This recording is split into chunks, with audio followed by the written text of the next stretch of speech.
Hello friends, कैसे हो? GK 2020 YouTube channel में आप सभी दोस्तों का हार्दिक स्वागत है।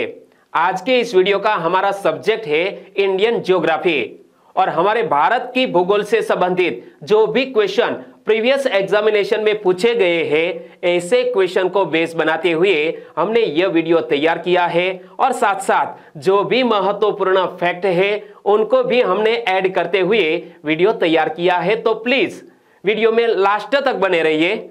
लास्ट में कमेंट सेक्शन में जरूर बताना कि यह वीडियो आपको कैसा लगा और यह वीडियो किसके लिए हेल्पफुल है। तो जो स्टूडेंट्स कोई भी एग्जामिनेशन की प्रिपरेशन कर रहे हैं, उनके सिलेबस में यदि इंडियन ज्योग्राफी है तो हमारे इस वीडियो से निश्चित तौर ही मदद मिलेगी। वीडियो में लास्ट तक बने रहिए। लास्ट में कमेंट सेक्शन में जरूर बताना कि यह वीडियो आपको कैसा लगा। तो आज का हमारा टॉपिक है most IMP questions on Indian geography, यानी कि भारत के भूगोल से संबंधित अति महत्वपूर्ण क्वेश्चन की बात करने जा रहा हूं। और यह क्वेश्चन बार बार एग्जामिनेशन में पूछे जाते हैं और पेपर सेटर की निगाहें इन्हीं प्रश्नों पर क्यों टिकी रहती है वो तो मालूम नहीं, लेकिन यह वीडियो आपको देखना चाहिए वो मुझे मालूम है। और बहुत ही अच्छे ढंग से हमने यह वीडियो तैयार किया है। जो भी महत्वपूर्ण इमेजेस थी उनको भी हमने शामिल किया है। क्वेश्चन से रिलेटेड जो भी महत्वपूर्ण फैक्ट है उनको भी हमने शामिल किया है। तो चलिए अब पहला क्वेश्चन आपकी स्क्रीन पर। विश्व में सब्जियों का सर्वाधिक उत्पादन करने वाला देश कौन सा है? विश्व में सब्जियों का सर्वाधिक उत्पादन करने वाला देश कौन सा है? तो सही आंसर है हमारा पड़ोसी मुल्क चीन। सब्जियों के उत्पादन के मामले में विश्व में पहले स्थान पर। सही आंसर ऑप्शन सी। भारत में कृषि के अंतर्गत सब्जी उत्पादन एक प्रमुख स्थान रखता है। चीन के बाद भारत ही मात्रा में सबसे ज्यादा सब्जी का पैदावार होती है, यानी कि सब्जियों के उत्पादन के मामले में विश्व में पहले स्थान पर है चीन। दूसरे स्थान पर है हमारा इंडिया। सब्जी उत्पादन क्षमता लगभग 17.62 मिलियन टन है और 9,205 हेक्टेयर में सब्जी उगाई जाती है। हमारे भारत देश की बात कर रहा हो कि सब्जी उत्पादन क्षमता हमारे भारत देश की प्रति वर्ष 17.62 मिलियन टन है और 9,205 हेक्टेयर में सब्जी उगाई जाती है। और यहां जब सब्जियों के उत्पादन की बात आई तो ऐसे तो बहुत सारे उत्पाद है जिनके मामले में चीन पहले स्थान पर है। तो पूरी लिस्ट में आपको बता रहा हूं। देखो, विश्व में प्रथम स्थान पर कौन सा देश? जैसा कि सब्जियों के उत्पादन के मामले में चीन पहले स्थान पर, लेकिन ऐसे बहुत सारे उत्पाद है जिसमें चीन पहले स्थान पर है। जैसा कि फल उत्पादन, क्या फल के उत्पादन के मामले में भी चीन पहले स्थान पर। सर्वाधिक बकरियां, पूरे विश्व में सर्वाधिक बकरियां किस देश में है? चीन देश में है। अंडों के उत्पादन में चीन पहले स्थान पर। मत्स्य पालन में इसमें भी चीन पहले स्थान पर। और रेशम कीट पालन, ये देखो, रेशम कीट पालन में भी चीन पहले स्थान पर है। लेकिन पूरे विश्व में सर्वाधिक भैंस किस देश में है? हमारे भारत देश में। एक बार फिर से देखो, सब्जी, फल, बकरी, अंडा, मत्स्य पालन, रेशम कीट, यह सभी के उत्पाद में चीन पहले स्थान पर, लेकिन सर्वाधिक भैंस किस देश में है? हमारे भारत देश में। और दुग्ध उत्पादन में भारत पहले स्थान पर है पूरे विश्व में।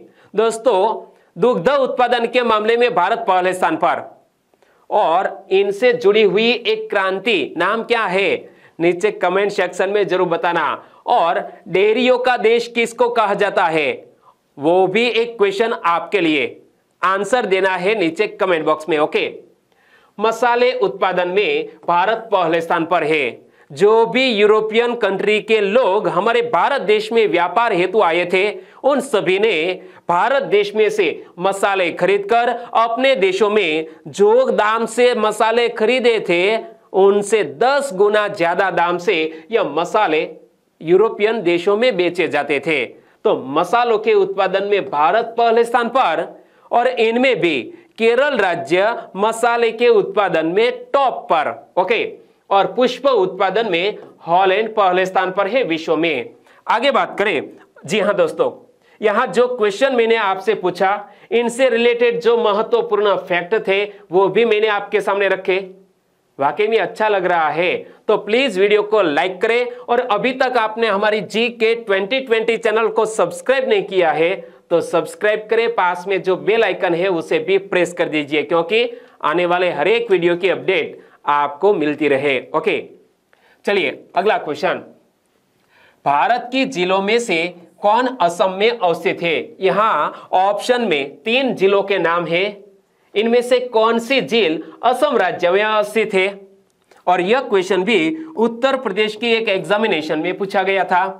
तो चपनाला झील, इमेज में आप देख सकते हैं, ये चपनाला झील असम राज्य में अवस्थित है, लेकिन यहां ऑप्शन में यह हमीरसर झील, जिस राज्य से मैं बिलोंग करता हूं, गुजरात के भुज शहर में, कच्छ जिले के भुज शहर में हमीरसर झील अवस्थित है। और कोलेरू झील किस राज्य में, आगे बात करने वाला हो, लेकिन आपको याद है तो वीडियो को पॉज करें और नीचे कमेंट सेक्शन में लिखें कि कोलेरू झील किस राज्य में अवस्थित है। ओके, चपनाला भारत के असम राज्य के नागांव जिले के बहरामपुर तहसील का एक गांव है।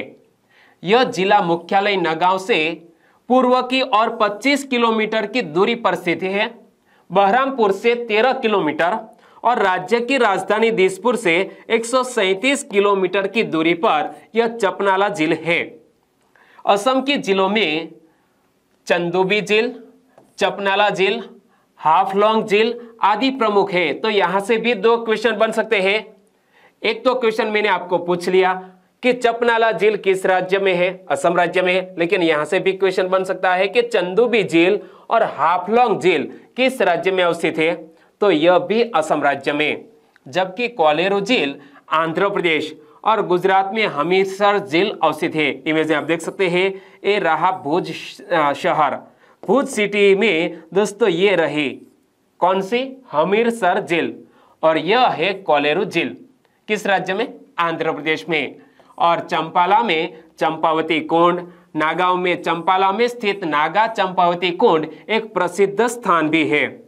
अगला क्वेश्चन, सुंदरबन डेल्टा का निर्माण करने वाली नदियां कौन कौन सी है? यहां दोस्तों ऑप्शन में 2 नदियों के युग्म दिए गए हैं, तो गैस कीजिए सुंदरबन डेल्टा का निर्माण करने वाली नदियां कौन कौन सी?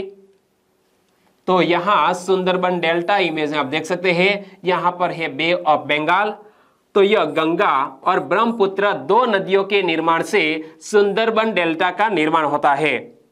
और सुंदरबन डेल्टा की बात आई तो यहां कुछ महत्वपूर्ण फैक्ट मैं आपको बताने जा रहा हूं कि यह गंगा, ब्रह्मपुत्र और मेघना नदियों के डेल्टा पर भारत और बांग्लादेश में फैले बंगाल की खाड़ी के तटीय क्षेत्र में एक विशाल सन्निहित सदाबहार वन पारिस्थितिकी तंत्र है। इसमें दुनिया के सबसे बड़े सदाबहार वन भी है। एक बार फिर से पढ़ लो कि सुंदरबन डेल्टा का निर्माण 3 नदियों से होता है, गंगा, ब्रह्मपुत्र और मेघना नदियों से। और याद रखना, सुंदरबन डेल्टा दुनिया का सबसे बड़ा डेल्टा क्षेत्र भी है। तो यह गंगा, ब्रह्मपुत्र और मेघना नदियों के डेल्टा पर भारत और बांग्लादेश में फैले बंगाल की खाड़ी के तटीय क्षेत्र में एक विशाल सन्निहित सदाबहार वन पारिस्थितिकी तंत्र है। इमेज में आप देख सकते हैं, ये जो ग्रीन कलर में है वो है सदाबहार वन। अधिकांश क्षेत्र को लंबे समय से वन आरक्षित का दर्जा प्राप्त है, लेकिन भारत में संरक्षण के प्रयासों को 1973 में सुंदरबन बाघ संरक्षित क्षेत्र के निर्माण के साथ आगे बढ़ाया गया। दोस्तों, हमारे भारत देश में प्रोजेक्ट टाइगर योजना चलाई गई कब? 1973 में, क्योंकि हमारे भारत देश में बाघ की आबादी धीरे धीरे कम होती रही, इसीलिए बाघ को नेशनल एनिमल का दर्जा दिया गया, प्रोजेक्ट टाइगर चलाया गया। और पहले जब हमारा देश स्वतंत्र हुआ तब हमारा नेशनल एनिमल था लायन, लेकिन 1973 से टाइगर हमारा नेशनल एनिमल बन गया। तो अधिकांश क्षेत्र को लंबे समय से वन आरक्षित का दर्जा प्राप्त है, लेकिन भारत में संरक्षण के प्रयासों को 1973 में सुंदरबन बाघ संरक्षित क्षेत्र के निर्माण के साथ आगे बढ़ाया गया था। सुंदरबन राष्ट्रीय उद्यान 1984 में स्थापित बाघ अभयारण्य के भीतर एक मुख्य क्षेत्र का गठन करता है। इसे 1987 में यूनेस्को की विश्व धरोहर स्थल के रूप में नामित किया गया था। तो यहां से भी एक क्वेश्चन बन सकता है कि सुंदरबन राष्ट्रीय उद्यान को कब यूनेस्को की विश्व धरोहर स्थल के रूप में नामित किया गया था। दोस्तों यहां जब यूनेस्को की वर्ल्ड हेरिटेज साइट की बात आई तो वर्ल्ड हेरिटेज साइट हमारे भारत देश में कितनी है, 40 है। और इनसे जुड़े हुए 4 से 5 वीडियो मैंने बनाकर हमारी चैनल पर अपलोड किया है। आपकी जरूरत के लिहाज से यह वीडियो भी देख लीजिएगा। ओके, तो सुंदरबन राष्ट्रीय उद्यान को यूनेस्को की वर्ल्ड हेरिटेज लिस्ट में शामिल किया गया 1987 में। सही आंसर बनेगा ऑप्शन बी। देखो, सुंदरबन को 2001 में यूनेस्को द्वारा जैव मंडल संरक्षित क्षेत्र के रूप में भी नामित किया गया था। सुंदरबन को 2001 में यूनेस्को द्वारा जैव मंडल संरक्षित क्षेत्र के रूप में नामित किया गया था। और सुंदरबन आर्द्र भूमि भारत को जनवरी 2019 में रामसर सम्मेलन के तहत अंतरराष्ट्रीय महत्व की आर्द्र भूमि के रूप में मान्यता दी गई थी। दोस्तों यह भी करंट इश्यू में सामने आई बात कि सुंदरबन आर्द्र भूमि भारत जनवरी 2019 में रामसर सम्मेलन के तहत अंतरराष्ट्रीय महत्व की आर्द्र भूमि के रूप में मान्यता दी गई है। सुंदरबन राष्ट्रीय उद्यान 260 पक्षी प्रजातियों सहित जीवों की विस्तृत श्रृंखला के लिए जाना जाता है और कई दुर्लभ और विश्व स्तर पर खतरे में पड़ी वन्य जीव प्रजातियों जैसे एस्टुअरिन मगरमच्छ, royal Bengal tiger, water monitor छिपकली, गंगा डॉल्फिन और ऑलिव रिडले कछुओं का घर है। दोस्तों हमारे विश्व में कई सारी ऐसी वन्य जीव प्रजातियां हैं जो विलुप्ति की कगार पर है, लेकिन यह सुंदरबन वन क्षेत्र उनके लिए संरक्षण प्रदान करता है। तो ऐसी कौन कौन सी वन्य जीव प्रजातियां हैं? देखो, एस्टुअरिन मगरमच्छ, royal Bengal tiger, water monitor छिपकली, गंगा डॉल्फिन और ऑलिव रिडले कछुए। सुंदरबन डेल्टा दुनिया का एकमात्र सदाबहार वन है जिसमें बाघों का निवास है। इसके संरक्षण के लिए डिस्कवरी इंडिया और वर्ल्ड वाइड फंड इंडिया ने 2019 में सुंदरबन में पश्चिम बंगाल सरकार और स्थानीय समुदायों के साथ भागीदारी की। दोस्तों पर्यावरण संरक्षण से संबंधित 2 महत्वपूर्ण संस्थान, एक है डिस्कवरी इंडिया और दूसरा है वर्ल्ड वाइड फंड इंडिया। ये दोनों ने 2019 में सुंदरबन में पश्चिम बंगाल सरकार और स्थानीय समुदायों के साथ भागीदारी की। उनका मकसद था यह वन्य जीवों को संरक्षण प्रदान करना। तो दोस्तों जो इंफॉर्मेशन मैंने आपको बताई इन्हीं को आधार बनाकर एक अच्छा क्वेश्चन क्रिएट किया है और फिलहाल जो भी एग्जामिनेशन आयोजित की जाती है इनमें ऐसे ही क्वेश्चन पूछे जाते हैं। सुंदरबन के संदर्भ में निम्नलिखित कथनों पर विचार करें। 2 कथन दिए हैं और उपरयुक्त में से कौन सा कथन सही है वो आपको गैस करना है। चलो पढ़ो। सुंदरबन डेल्टा दुनिया का एक सदाबहार वन है, बिल्कुल सही। जनवरी 2015 में इसे रामसर सम्मेलन के तहत अंतरराष्ट्रीय महत्व की आर्द्र भूमि के रूप में मान्यता दी गई थी। तो यह कथन सही है या गलत? गलत है। ओके दोस्तों, यह कथन गलत है क्योंकि जनवरी 2015 में इसे रामसर सम्मेलन के तहत अंतरराष्ट्रीय महत्व की आर्द्र भूमि के रूप में मान्यता दी गई थी। यह वर्ष गलत है क्योंकि यहां पर मैंने आपको बताया सुंदरबन 2001 को यूनेस्को द्वारा जैव मंडल संरक्षित क्षेत्र के रूप में, लेकिन यहां पर देखो सुंदरबन आर्द्र भूमि भारत को जनवरी 2019 में रामसर सम्मेलन के तहत अंतरराष्ट्रीय महत्व की आर्द्र भूमि के रूप में मान्यता दी गई 2019 में और यहां पर क्वेश्चन में दिया गया है जनवरी 2015। तो यह कथन गलत हो गया। यह भारत और बांग्लादेश में फैले बंगाल की खाड़ी के तटीय क्षेत्र में एक विशाल सन्निहित सदाबहार वन पारिस्थितिकी तंत्र है। यह कथन बिल्कुल सही। और हमें पूछा गया है कौन सा कथन सही है, तो 1 और 3 नंबर का कथन बिल्कुल सही। तो सही आंसर बन जाता है ऑप्शन सी। अगला क्वेश्चन, बेतवा नदी मिलती है, यानी कि बेतवा कौन सी नदी की एक सहायक नदी है, एक उपनदी है? बेतवा नदी मिलती है किसे? यमुना नदी से मिलती है। सही आंसर है ऑप्शन ए। देखो बेतवा एक उत्तर भारतीय नदी और यमुना की एक सहायक नदी है। क्या? बेतवा यमुना की एक सहायक नदी है और यह नदी मध्य प्रदेश के होशंगाबाद के उत्तर में विंध्य रेंज में निकलती है। संस्कृत में बेतवा नदी को वेत्रवती कहा जाता है। यहाँ दो और फैक्ट भी आए। एक तो यह बेतवा रिवर कहाँ से निकलती है, तो यह नदी मध्य प्रदेश के होशंगाबाद के उत्तर में विंध्य रेंज में से निकलती है और संस्कृत में बेतवा रिवर को क्या कहा जाता है, वेत्रवती कहा जाता है। और बेतवा नदी मध्य प्रदेश और उत्तर प्रदेश के उत्तर पूर्व दिशा में बहती है और फिर उत्तर प्रदेश में हमीरपुर शहर के पूर्व में यमुना नदी में मिल जाती है। याद रखना, यमुना नदी की एक सहायक नदी है बेतवा। और यहाँ पर देखो, ये यमुना है और यहाँ पर दोस्तों है यह बेतवा रिवर। नदी के उद्गम से लेकर यमुना के संगम तक की कुल लंबाई 590 किलोमीटर, मील में कहे तो 370 मील है, जिसमें से 232 किलोमीटर मध्य प्रदेश में और 358 किलोमीटर उत्तर प्रदेश में है।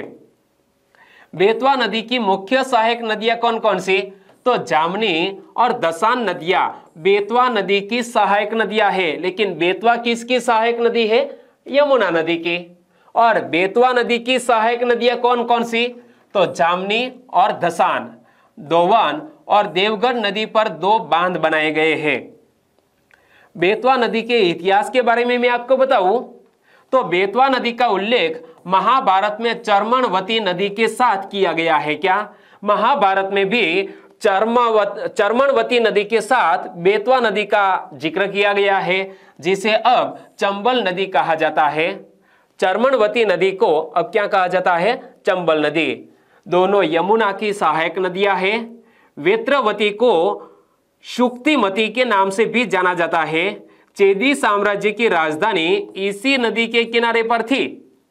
क्या दोस्तों, इतिहास से रिलेटेड, जियोग्राफी से रिलेटेड कुछ महत्वपूर्ण बेतवा नदी की इंफॉर्मेशन एक बार फिर से पढ़ो कि बेतवा नदी का उल्लेख महाभारत में चर्मणवती नदी के साथ किया गया है, जिसे अब चंबल नदी कहा जाता है।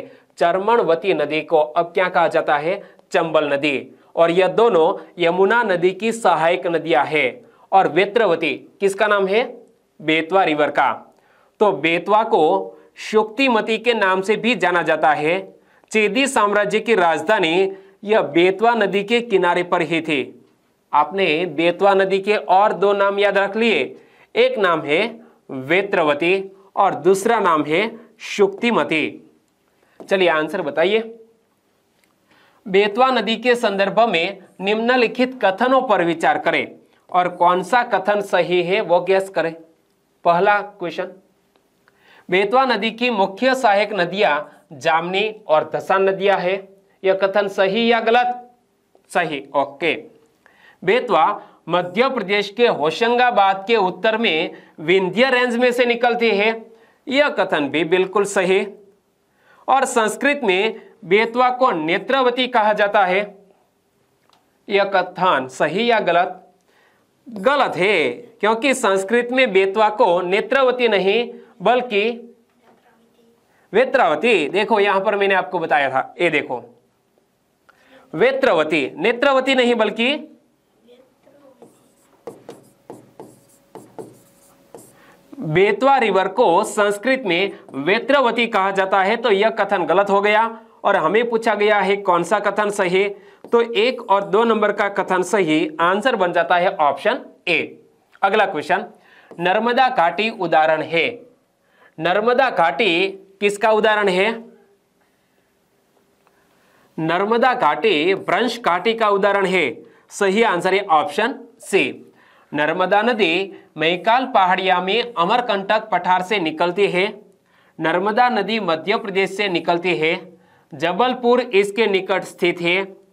इसी पर धुआंधार जलप्रपात इसी नदी पर स्थित है और यह विंध्य और सतपुड़ा श्रेणियों के बीच से भ्रंश घाटी से होकर गुजरती है। तो यहां से क्वेश्चन बना है कि नर्मदा घाटी का उदाहरण है भ्रंश घाटी। तो यहां 2 से 3 क्वेश्चन बन सकते हैं कि नर्मदा नदी का उद्गम कहां से होता है, तो अमरकंटक पठार से। दूसरा क्वेश्चन, नर्मदा नदी का उद्गम किस राज्य से होता है, मध्य प्रदेश से। जबलपुर किस नदी के तट पर बसा हुआ एक शहर है? नर्मदा के तट पर। धुआंधार जलप्रपात किस नदी पर बना है? तो नर्मदा नदी पर। और यहां जब धुआंधार जलप्रपात की बात आई तो हमारे भारत देश के महत्वपूर्ण जलप्रपात से संबंधित 2 से 3 वीडियो बनाकर हमने इस चैनल पर अपलोड किए हैं, वो भी देख लीजिएगा। ओके, नर्मदा पश्चिम की तरफ बहने वाली नदियों में से एक है। नर्मदा नदी को मध्य भारत की जीवन रेखा मानी जाती है। तेज बहाव के कारण यह नदी मुहाने पर डेल्टा नदी बनाती है। यहां पर देखो कि यहां अमरकंटक से इस नदी का उद्गम आगे बढ़ते हुए मध्य प्रदेश और यहां पर गुजरात में कहां से? तो यहां पर है खंबात की खाड़ी, यहां मिल जाती है यह नर्मदा रिवर और मध्य भारत की जीवन रेखा मानी जाती है इस नदी को। अगला क्वेश्चन, दक्षिण भारत की नदियां प्रमुख रूप से कौन सा अफवाह तंत्र रखती है? दोस्तों, नदियों का एक खास प्रकार का अफवाह तंत्र होता है जिसके विभिन्न प्रकार भी है। तो दक्षिण भारत की नदियां प्रमुख रूप से कौन सा अफवाह तंत्र रखती है? तो यह वृक्षनुमा अफवाह तंत्र रखती है। सही आंसर बनता है ऑप्शन ए। और वृक्षनुमा अफवाह तंत्र किसे कहते हैं? कुछ इस तरह। ओके, दक्षिण भारत की नदियां प्रमुख रूप से वृक्षनुमा अफवाह तंत्र रखती है। भारतीय प्रायद्वीप की नदियां हिमालय की तुलना में अधिक पुरानी है। दोस्तों, भारतीय प्रायद्वीप की जो नदियां हैं वो हिमालय की नदियों से अधिक पुरानी है और यह प्रायः प्रौढ़ावस्था को प्राप्त कर चुकी है। हमारे भारतीय प्रायद्वीप की जो नदियां हैं वो प्रौढ़ावस्था को प्राप्त कर चुकी है। अगला क्वेश्चन, कौन सी नदी ओडिशा में अपना डेल्टा बनाती है? ओडिशा में कौन सी नदी अपना डेल्टा बनाती है? तो ओडिशा में कौन सी नदी महानदी डेल्टा बनाती है? सही आंसर ऑप्शन डी। छत्तीसगढ़ और ओडिशा अंचल की सबसे बड़ी नदी है क्या? छत्तीसगढ़ और ओडिशा अंचल की सबसे बड़ी नदी है यह महानदी। प्राचीन काल में महानदी का नाम चित्रोत्पला था। महानंदा एवं नीलोत्पला भी महानदी के ही नाम है। महानदी का उद्गम रायपुर के समीप धमतरी जिले में स्थित सिहावा नामक पर्वत श्रेणी से हुआ है और महानदी का प्रवाह दक्षिण से उत्तर की तरफ है। क्या? यह महानदी का जो प्रवाह है वह दक्षिण से उत्तर की तरफ है। तो यहां दोस्तों 2 से 3 और फैक्ट आए। एक तो चित्रोत्पला किस नदी का एक नाम है? तो महानदी का। नीलोत्पला किस नदी का एक नाम है?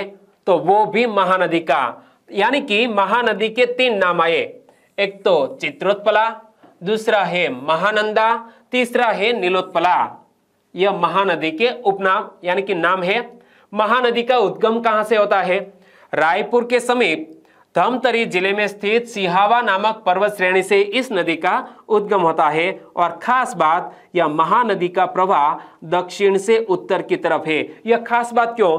क्योंकि भारत देश की जो भी महत्वपूर्ण नदियां हिमालय से निकलती है वो बे ऑफ बंगाल में मिल जाती है, यानी कि उत्तर से दक्षिण की ओर बहती है। लेकिन यह जो महानदी है वो दक्षिण से उत्तर की ओर बहती है। बाकी सभी नदियां उत्तर से दक्षिण तरफ, लेकिन यह महानदी दक्षिण से उत्तर की तरफ है। यहां इस वीडियो को खत्म करते हैं। इंडियन ज्योग्राफी से जुड़े हुए इस वीडियो में वाकई में आपको मजा आया तो प्लीज वीडियो को लाइक करें और आपके दोस्तों को फेसबुक, व्हाट्सएप या टेलीग्राम के जरिए इस वीडियो की लिंक शेयर करना मत भूलिएगा। बस छोटी सी उम्मीद के साथ वीडियो खत्म करते हैं। कल मिलेंगे एक नए वीडियो के साथ। तब तक के लिए टेक केयर एंड जय हिंद।